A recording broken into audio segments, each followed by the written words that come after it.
Subscribe करें और देखें फ्राइडे, एक दिल दहला देने वाली हॉरर स्टोरी।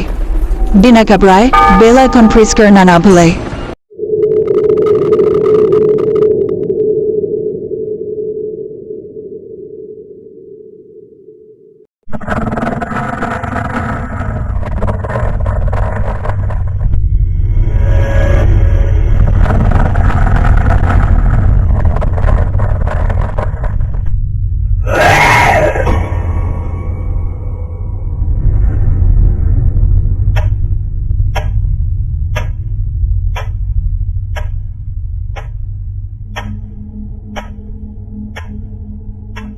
इंस्पेक्टर राठौड़ को रात के 2 बजे उसके मोबाइल फोन पर कॉल आता है।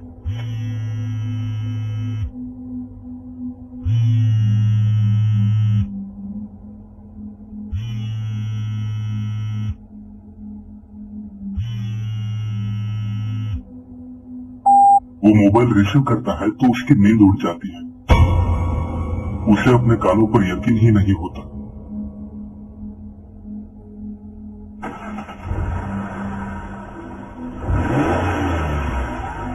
वो तुरंत अपनी जीप निकालता है और शांतिनगर के पार्थ अपार्टमेंट की ओर बढ़ने लगता है। सुनसान हाईवे पर बस उसकी गाड़ी तेज रफ्तार के साथ आगे बढ़ रही थी।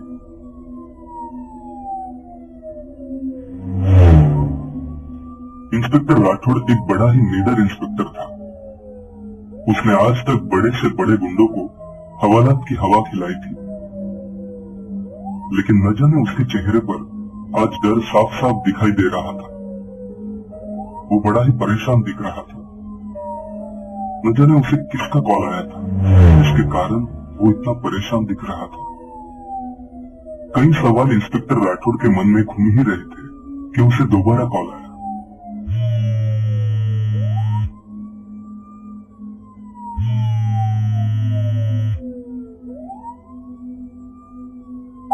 हेलो सर, मीडिया को किसने खबर कर दी?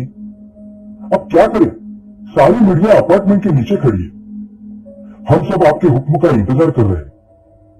इंस्पेक्टर राठौड़ ने एक गहरी सांस ली और कहा, किसी को अंदर आने मत देना और जब तक मैं वहां न पहुंचूं अपार्टमेंट को सील कर दो और मेरा इंतजार करो।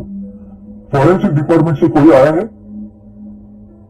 तो उसे जवाब आता है, अभी तक नहीं सर, हमने उनको खबर तो दे दी है, वो लोग अभी आते ही होंगे। गुड, मैं बस वहीं पहुंच ही रहा हूं। इंस्पेक्टर राठौड़ गाड़ी का स्पीड बढ़ा देते हैं। गाड़ी फुल स्पीड से उस अपार्टमेंट की ओर बढ़ ही रही है कि उनका मोबाइल फिर से बजा। हेलो राठौड़, तुम्हें पता चला? राठौड़ ने कहा, हाँ मैं वहीं जा रहा हूँ, रास्ते में हूँ। पटेल तुम कहाँ हो? मैं भी पहुंच रहा हूँ। तुम्हें क्या लगता है ये किसका काम हो सकता है?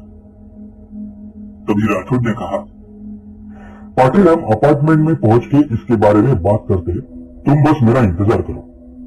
राठौड़ की जीप जैसे ही शांतिनगर के उस अपार्टमेंट के यहाँ पहुंची, मीडिया वालों ने उसे घेर लिया। सर ये सीरियल किलर कौन है? क्यों ये पुलिस वालों को ही अपना शिकार बनाता है?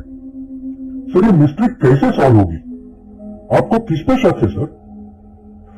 आपको क्या लगता है किसका काम है? ऐसे कई सवालों से घिरे हुए इंस्पेक्टर ने कहा,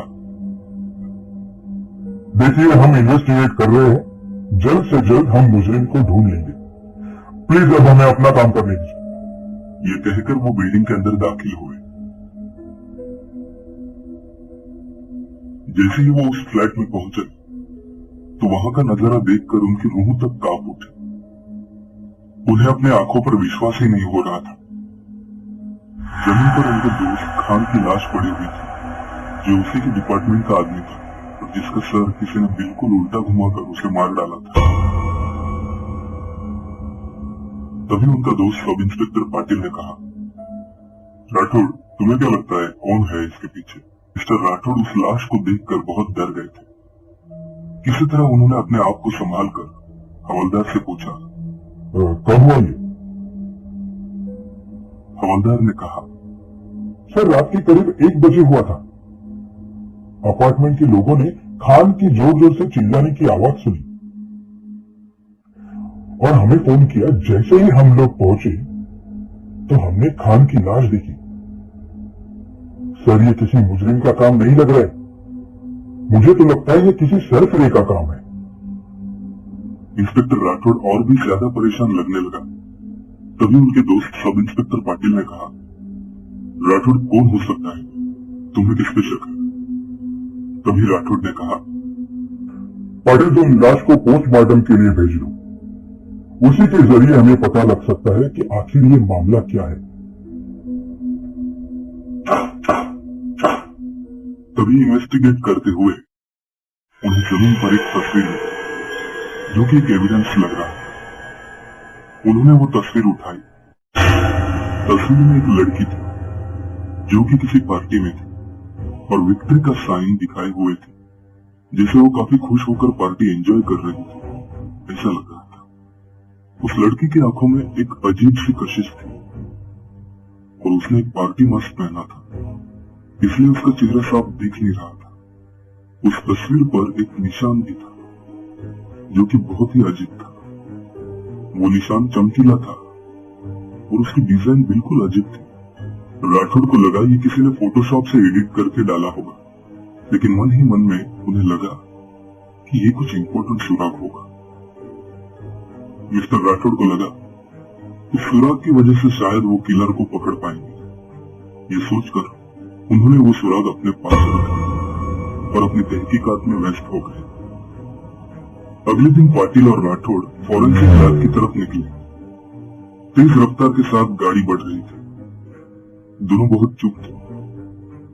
दोनों के मन में बस यही बात चल रही थी कि आखिर मामला क्या है। उनकी कार लैब के बाहर रुकी। मिस्टर राठौड़ और उनका दोस्त पाटिल बैठे हुए थे।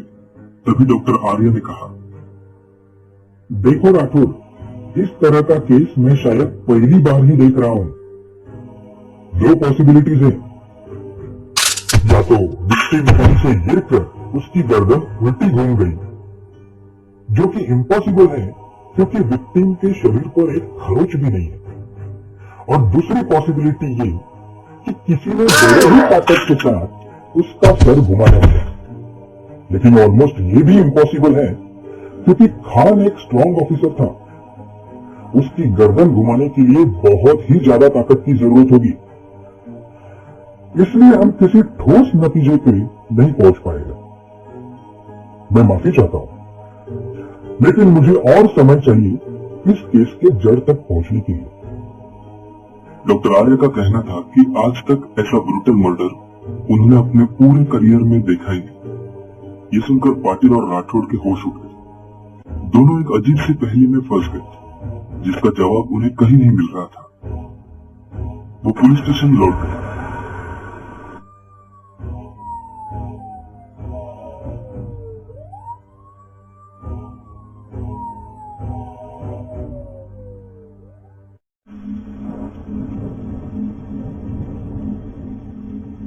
उस रात बहुत बारिश हो रही थी। बिजलियां जोर जोर से कड़क रही थी। देर रात काम खत्म करके इंस्पेक्टर राठौड़ अपने घर लौट रहे थे। उनके डिपार्टमेंट के ऊपर मीडिया का काफी दबाव था, इसलिए वो पूरी तरह थक चुके थे। उन्हें बस जल्द से जल्द खूनी को पकड़ना था। रात के करीब 12 बजे हुए थे।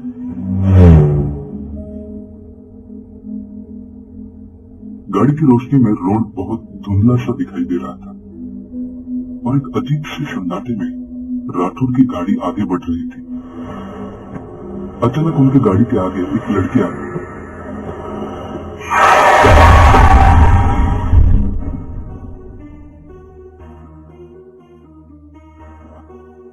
लड़की भाग के उनकी खिड़की के पास आई और बोली, माफी चाहती हूँ सर, मैंने आपको ऐसे रुकाया। 1 घंटे से मैं लिफ्ट मांग रही हूँ, कोई गाड़ी नहीं रोक रहा था। मैं बहुत माफी चाहती हूँ सर, मेरी गाड़ी खराब हो गई है। क्या आप मुझे मेरे घर ड्रॉप कर देंगे प्लीज? राठौड़ ने उस लड़की को देखा। लड़की सर से लेकर पांव तक भीगी हुई थी। उन्होंने बाजू में देखा तो उसकी कार खड़ी थी। कार की पार्किंग लाइट्स जल रही थी। क्या तुम पागल हो? हाँ? अगर कुछ हो जाता तो जिम्मेदार कौन था? इडियट। उन्होंने गहरी सांस भरी और कहा, ठीक है, बैठ जाओ, मैं तुम्हें घर छोड़ देता हूँ। और वो लड़की गाड़ी में बैठ गई। गाड़ी तेजी से आगे बढ़ने लगी। राठौड़ ने कहा, क्या हुआ मैडम, आप अकेले ही इतने रात गई, कहाँ गई थी? तभी उस लड़की ने कहा, मैं दोस्त के घर गई थी, अब अपने घर जा रही हूँ। तभी राठौड़ ने कहा, मैडम ऐसे रात में घूमना ठीक बात नहीं है, कौन कैसे हो सकता है बोल नहीं सकते, और आप जैसी खूबसूरत लड़की को तो ये बिल्कुल अवॉइड करना चाहिए।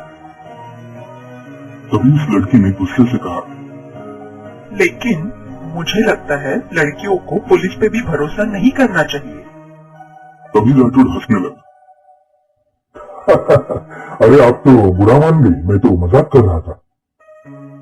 और भला पुलिस पे क्यों भरोसा नहीं करना चाहिए? पुलिस तो बस अपनी ड्यूटी करके आप लोगों की रक्षा ही तो करती है। ये सुनकर अचानक वो लड़की बिल्कुल चुप हो गई और राठौड़ गाड़ी चलाने में व्यस्त हो गया। तभी उस लड़की ने कहा, सब पुलिस वाले आपकी तरह शरीफ थोड़ी होते हैं इंस्पेक्टर राठौड़। ये सुनकर राठौड़ के होश उड़ गए। राठौड़ बड़ा ही परेशान हो गया और डर भरी आंखों से वो उस लड़की की तरफ देखने लगा।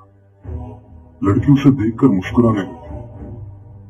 कांपती आवाज में राठौड़ बोला, क्या भूल गया मैं, कौन हो तुम? और राठौड़ जोर से चिल्लाया, कौन हो तुम? शायद आपकी याददाश्त बहुत कमजोर है राठौड़ जी, आप बहुत जल्दी भूल जाते हो। और वो लड़की राठौड़ को घूरने लगी। राठौड़ को अब उस लड़की से डर लगने लगा था। कांपती हुई आवाज के साथ वो बोला, क्या भूल गया मैं, कौन हो तुम?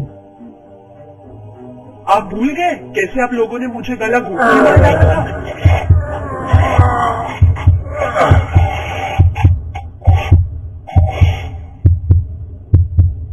क्या गलती थी मेरी? यही कि मैं सच का साथ देके आप लोगों के खिलाफ कोर्ट में गवाही देने वाली थी। डबल मर्डर केस में इतनी जल्दी भूल गए? तभी राठौड़ के होश उड़ गए। डर के मारे उसके हाथ पांव सून पड़ गए थे। और फिर वो लड़की अजीब सी आवाज में बोली, ये भी भूल गए कि मुझे किस तरह से जंगल में दफना कर चले गए थे? आप लोगों को क्या लगा आप लोग बच जाएंगे?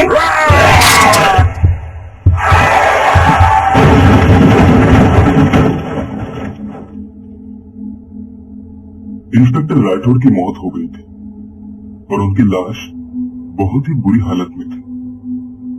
दूसरे दिन सब इंस्पेक्टर पाटिल को मोबाइल पर कॉल आया। पाटिल बहुत डर गया। उन्होंने गाड़ी निकाली और जहां एक्सीडेंट हुआ था वहां बढ़ने लगा। सब इंस्पेक्टर पाटिल वहां अपनी टीम के साथ पहुंचा तो उन्होंने देखा राठौड़ की मौत हो चुकी थी और राठौड़ की भी लाश बहुत ही बुरी हालत में पाई गई।